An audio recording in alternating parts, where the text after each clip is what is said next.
Welcome back to InfoWars Nightly News. I'm your host, Rob Dew, and we are now joined by three-time Emmy Award-winning journalist Amber Lyon, who was effectively ostracized from CNN for basically telling the truth, because that's not something you can do on mainstream media anymore.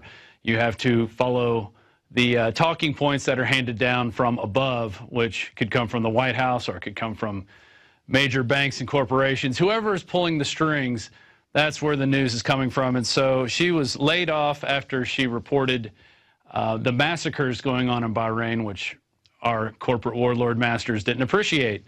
So with that, we turn to the reporter, Amber Lyon. How are you doing today?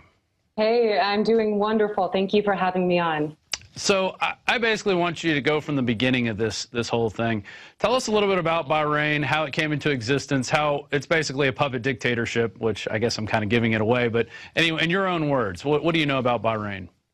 Okay, well, first of all, a lot of people say that what does Bahrain matter to the United States? It's this country thousands of miles away, but it really means everything to all of us right now because our tax dollars are going to support this regime. It's also the home of the 5th Fleet Naval Base, and the U.S. needs that base now because it's right across from the Strait of Hormuz is Iran. And I don't know if you've noticed all the Iran propaganda on the news lately, but odds are we are headed into some kind of conflict or potential war with Iran. So the U.S. really wants this naval base. The problem is the majority of people living in Bahrain, 60 to 70%, want the U.S.-backed regime out of the country.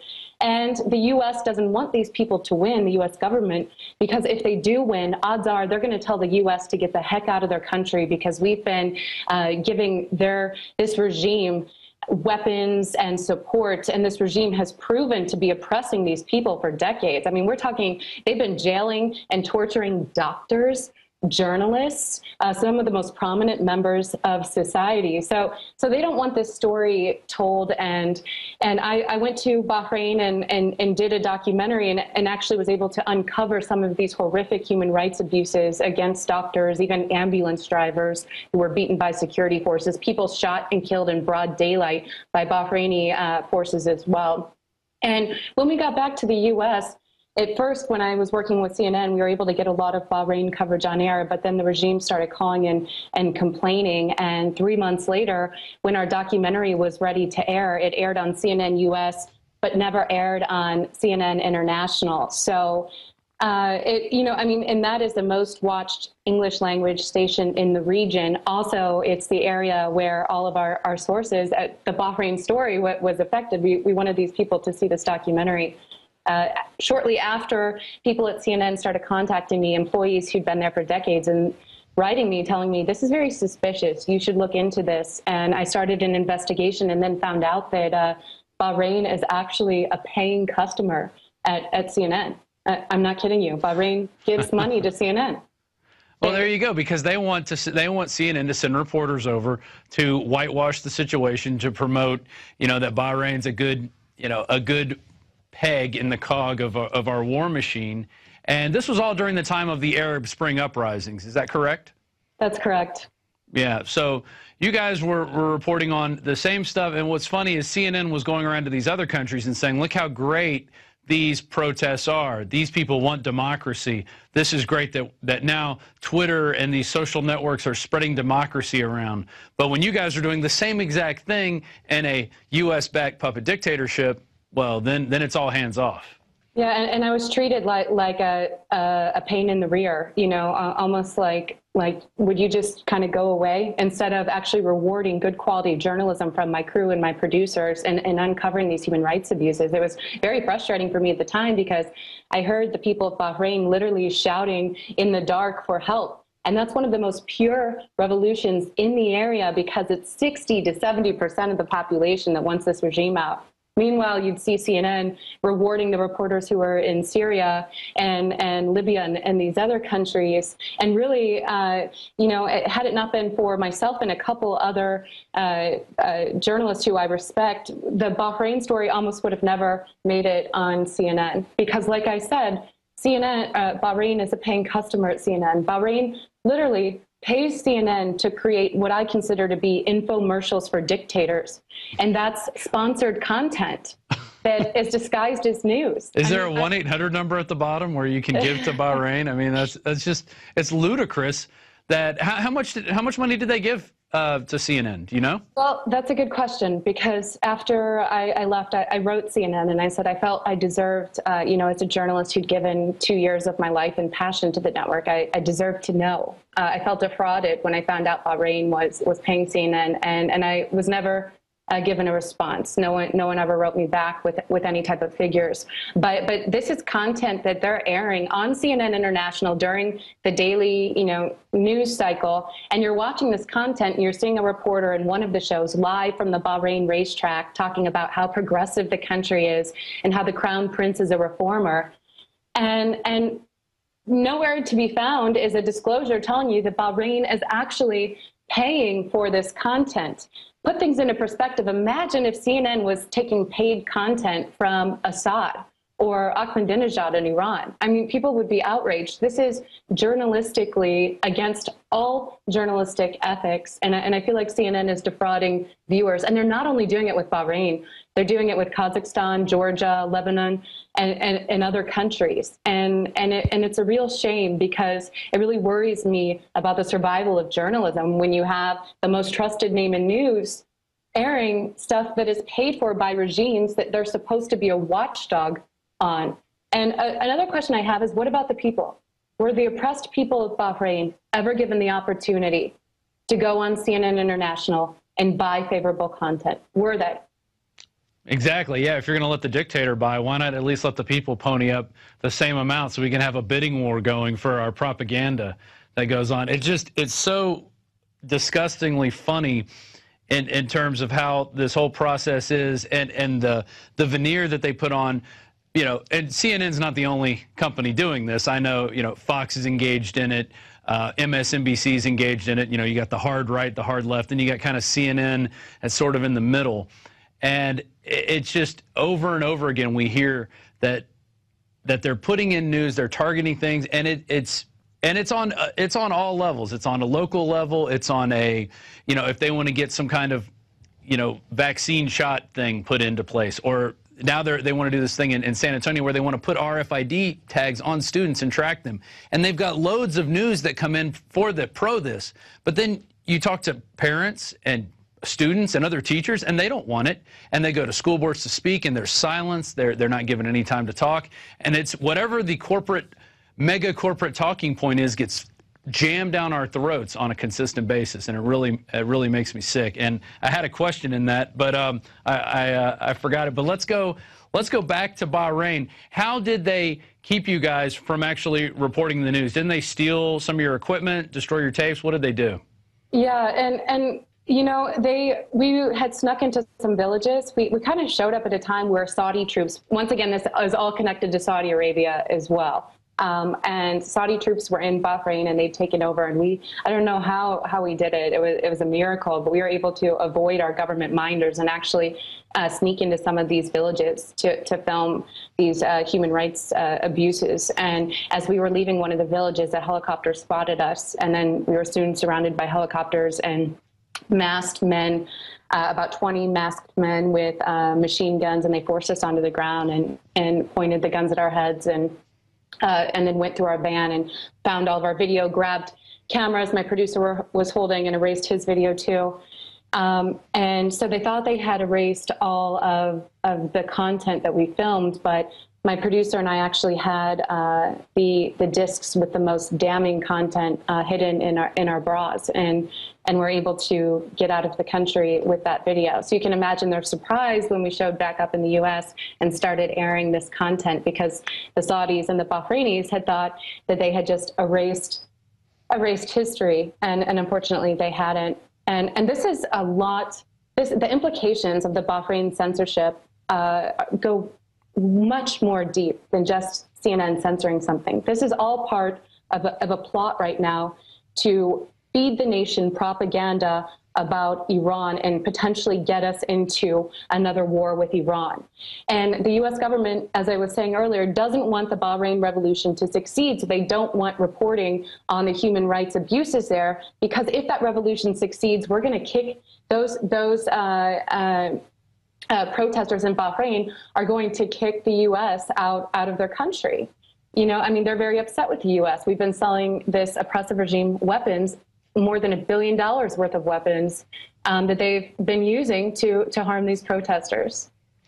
How does the police state compare, say, even to the, compared to Saudi Arabia or the United States? How much surveillance was going on in Bahrain that you saw, just in a general terms, like when you were out filming in the markets or at the malls? Did you feel there was a camera everywhere? Did you feel that the police were always watching, or even citizens were spying on you at any point? Yeah, well, you saw the police presence was incredible. There were military tanks, military checkpoints almost in front of every neighborhood in town. At night, you would see these tanks drive by, and you just see about 10 masked men in camouflage outfits riding on top of these tanks. And those are love soldiers, right? Those are love soldiers? Yeah. Love soldiers, yeah, of course. And it's just a way to systematically terrify the people and try to squash dissent.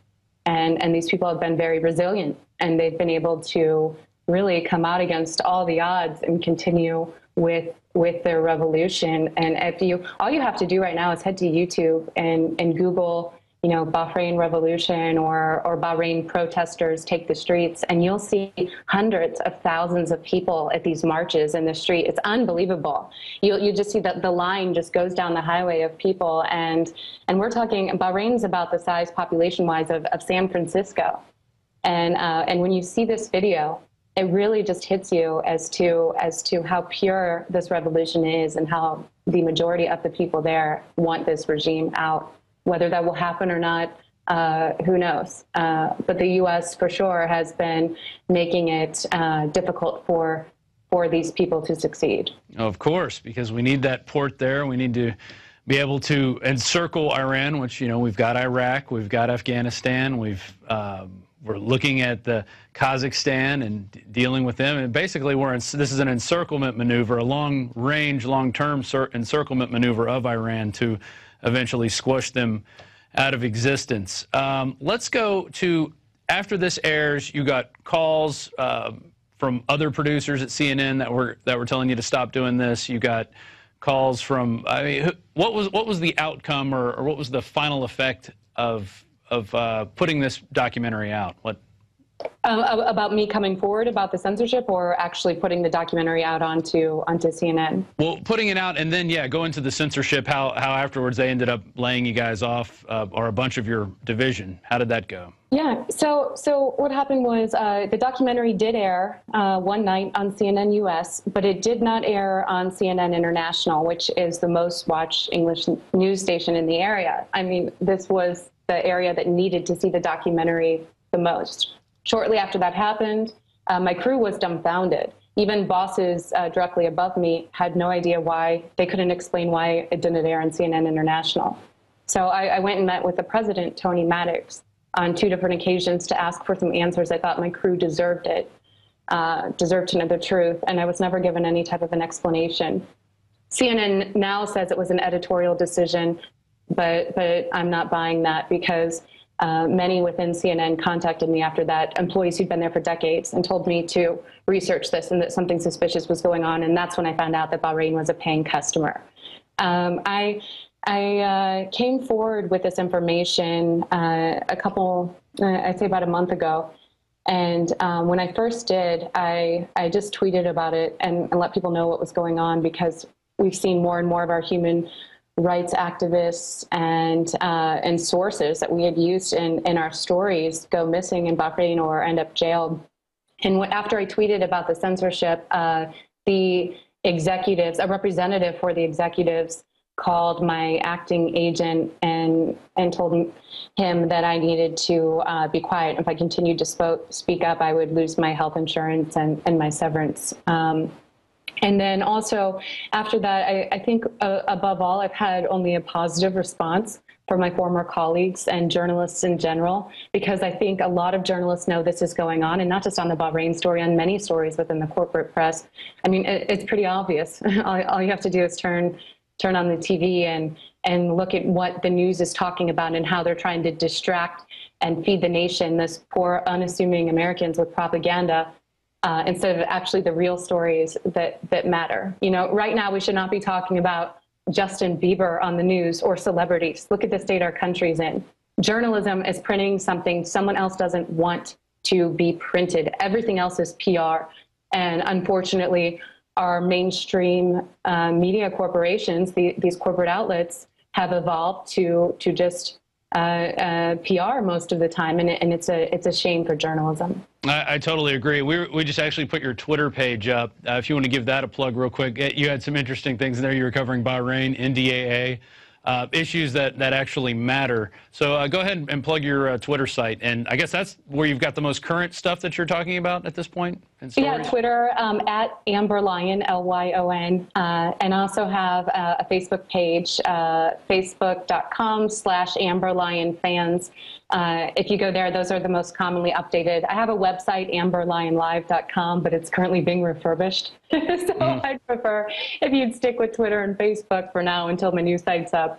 But yeah, I'm trying to keep this in the news and keep people talking about it, because the mainstream isn't. And stuff that's happening right now, even for us journalists, is very scary. The country's headed in an unknown yet frightening direction right now. How do you feel about Chris Hedges' lawsuit coming out against the NDAA and other journalists that are speaking out? Is it giving you more confidence to say more, or do you feel it's going to increase, I guess, more people coming out, more whistleblowing? Of course. I think Chris Hedges is a hero, because at a time when no one was really talking about the NDAA, he put his neck on the line and went out to fight against it, and he continues to right now. And he's doing that not only on behalf of journalists, but on behalf of the American people. The NDAA is terrifying. And there are very few times where, as journalists, we can come forward and actually take a stance. And we have taken a stance, a group of us, on NDAA, and says this needs to be repealed. It is so dangerous, especially to journalism. It will instill so much fear in our sources that it's going to make fewer and fewer sources able to come forward and talk to journalists and leak information that can be vital to the public good and discussion. And you know, and that threatens investigative journalism. Not only that, let's get to the terrorist clause, where the U.S. government now can essentially call anyone a terrorist and hold them indefinitely without trial. Yeah. You remember Nelson Mandela was once called a terrorist, Martin Luther King. So we're going to crush dissent with the NDAA, and most of the public in America doesn't even know this exists, and that's what scares me the most. Well, it just came out a couple days ago that the Army considers people who go on social networks to be terrorists. I mean, they just broaden the definition to say, hey, you breathe air, you drink water, you must be a terrorist. I don't know what else to say. It's totally amazing that they can force feed their agenda on us on all these major platforms. And, you know, you have an informed populace at some level. Some people are informed, and they're out there getting alternative sources. But, you know, most of the public, they're jellyfish. And they're going to be watching this debate tonight thinking these are actually two people that are really speaking their mind and not reading from note cards and teleprompters. And I bet they already had the questions thrown at them beforehand. And it's a shame. And you know what? I blame journalism. I blame the failure of the mainstream media, because the poor American public is not being informed. They're not being given the information that they need. And what makes me the most concerned about that is I'm seeing an escalation in propaganda toward a war with Iran. And I feel we're being led down the path like puppets, helpless puppets, into another war. Instead of Iraq this time, it's Iran. And the American people deserve better. You know, I grew up in the Midwest. My grandmother watches these mainstream outlets, and it kills me that she's being fed lies. Yeah, and it's not going to take 10 to 15 years for 2,000 casualties U.S. casualties to appear in a war with Iran. That's going to be a weekly body count, because Iran does have capabilities. They're not just going to lay down and roll over. These people are are ready to fight. And I'm not looking forward to any more wars. I wish we could just get out of the business of war and get into the business of, you know, more space travel and building things and hover cars and stuff that we should have had years ago. Instead, you know, we spend our technology time and our brain power on killing people and controlling information and controlling things. What has happened, Amber Lyon, since you've come out with this message? Have you been persecuted even more? Have you found more leads? What's been going on? I've been overwhelmed with emails from people supporting my decision, and I really appreciate it. Another reason I came forward was because people have known this is happening for so long, and I felt like they needed to be validated in their beliefs instead of always being called conspiracy theorists. So a lot of people thanked me for that. Journalistically, I've had an overwhelmingly positive response from former CNN colleagues as well as journalists in general. I'm hoping that this will encourage more journalists to come forward. Complacent journalists killing journalism, and in the end, they're going to be looked at as just as guilty as the corporations they work for, and on the wrong side of history, especially these journalists like Erin Burnett that are constantly feeding the public with Iran war propaganda on a nightly basis. I don't know how she sleeps at night. I really don't. Yeah, and I think what we're going to see now with you coming out and Chris Hedges and Glenn Greenwald writing about this stuff, that we're going to see a domino effect of more journalists coming out, more sources coming forward, because now people are seeing, hey, you're not being set up, you're not being killed, you're not being targeted. You know, people may be mad, but what consequences have happened other than, you know, you don't have a job working for Bahrain's media mouthpiece anymore, you know, and who wants that job anyway? That's soulless.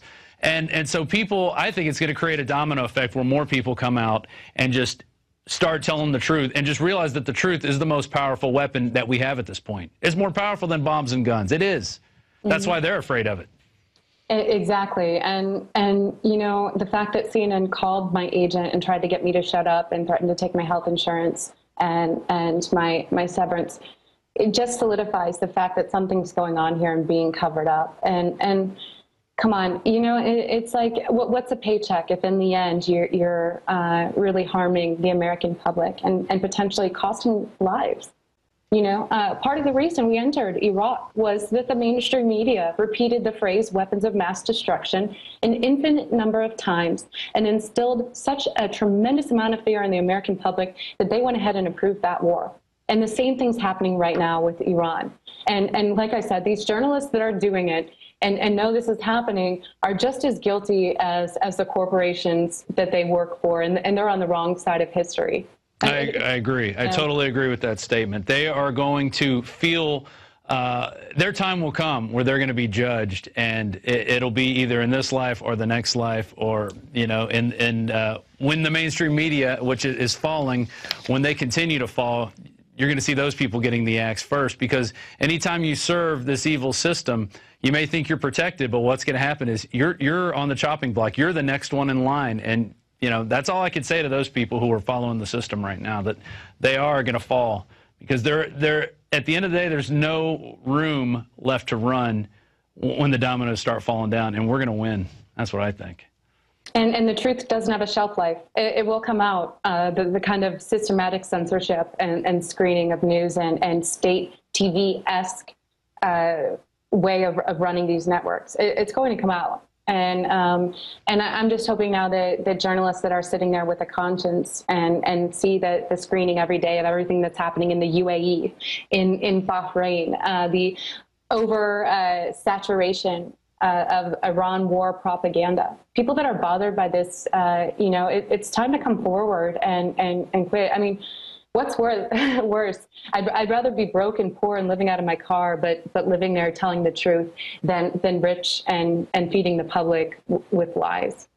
Totally agree. And I just want to point out, since I went back and looked in our archives, I found an article from 2008. Pentagon expands propaganda reach with foreign news websites. Apparently, they were going around setting up, they were expanding, quote, information operations on the internet with purposely set up 4 news websites that are designed to look like independent media sources, but in reality are nothing more than direct military propaganda.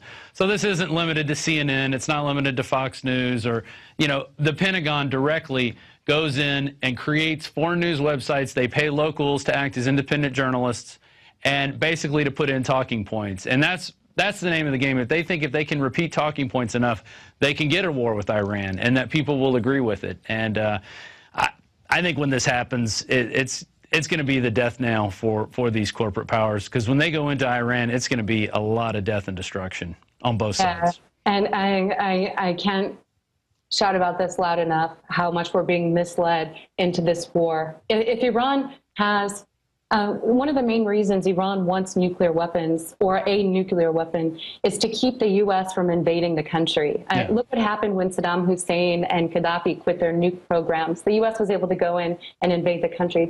It's mostly to be on you know, to protect the country from the U.S. actually going in and invading Iran. It would be suicide if Iran was to send 1 bomb over their borders into any other country. Then they're going to be attacked by 5,000 bombs. That's suicidal. The nuclear threat with Iran right now is being overhyped, and experts say the same forces behind the war in Iraq are behind now all of this propaganda sending us into Iran. This time, instead of weapons of mass destruction, it's nuclear weapons in the hands of Ahmadinejad. Right. And they think 10 years people are going to fall asleep and buy the same thing again. And it's a new administration. So it's Obama. He's not a warmonger like Bush, when in reality he's starting just as many wars. He's following the same playbook of the elite of the New World Order. I mean, he is following that playbook to basically get rid of sovereignty worldwide. Because when that happens, they can bring in a world government. Exactly, and not only that, journalism. Obama's had a war on journalists and whistleblowers that we have never seen another president in our history attack journalists and whistleblowers like Obama. We need whistleblowers. We need whistleblowers to tell us that things are going wrong in the U.S. government so that we can fix them. If we don't have whistleblowers, we can never fix the system. We need journalists to expose corruption. And he's used the 1917 Espionage Act to go after more journalists and whistleblowers than any other president in history. And he's essentially, the black and white of the situation is he's turned journalists into criminals because he is subpoenaing journalists to give up information about their sources. And our #1 rule as journalists is we don't give up our sources. So if you're taking us to court because we won't do it, you're calling us criminals. And it's had a chilling effect on investigative journalism. And investigative journalism is our main watchdog on the U.S. government and on a potential war with Iran. And Obama is directly attacking that. So I don't see how he is any better than other presidents people have been criticizing. Journalistically, he's the worst we've ever had. Well, he is giving out free cell phones. So I guess he can't be all that bad. Just kidding. But, yeah, well, they're probably being monitored by the NSA as well. So, of course. Why do you think they're giving them out? You know, yeah, here's a free phone. You know, don't even get me started on that. But Amber Lyon, thanks for coming on the show today and shedding more light on these corporate cockroaches that are trying to take over the planet and basically tell people what to say and hide the truth. Because like you said, the truth has no shelf life. And if we have more people coming out like yourself and Ben Swan, he's another guy that's out there doing it, Glenn Greenwald, and you know, others out there who are out there, Chris Hedges, who are reporting the truth and just trying to, you know, hey, we might all have difference of opinions on how the world should or how we should run our country or how things should be run. But, you know, damn it, we need to stand up for the truth at the end of the day, because if we don't do that, we're no better than the people we're speaking out against. So I agree completely. And this is a critical time in our nation's history and survival. And we can either be led into another war like helpless puppets, or actually get up and get informed and figure out what's really going on and find news sources that you feel are truthful and take action. Because I hear some people tell me information scares me too much. I can't handle it. But information is power. Information gives you the ability to look at the problem and find solutions. There you go. We'll leave it at that. Thanks for coming on the show, and we will hope to see you again soon. And hopefully you'll have more breaking stuff, and people can follow you at Amber Lyon at twitter.com. Is that correct? Yeah, it's Twitter, www.twitter.com/Amber Lyon or at Amber Lyon. I don't tweet, so I don't know, but there you go. Sick of the globalist eugenicist control freaks adding poison to your water and laughing as you get sick and die? Start purifying your water with ProPure. My friends, I've done a lot of research, and the best gravity filter out there, bar none, is ProPure, and it's available discounted at Infowars.com. Its filters are silver impregnated to prevent bacterial growth. There's no priming required. It's NSF 42 certified. Optional fluoride filters can reduce fluoride up to 95%. Easy to set up and use. Doesn't require electricity. Purify water from lakes, streams, ponds, and wells. This filter system leaves in beneficial minerals, which is key. Save money by not buying bottled water and avoid BPA that leaches from the plastic. ProPure is the best gravity-fed filter out there. It's what my family uses. Infowars.com already has the lowest price on ProPure. But if you add the promo code WATER at checkout, you get an additional 10% off at Infowars.com. You can also call to order 888-253-3139.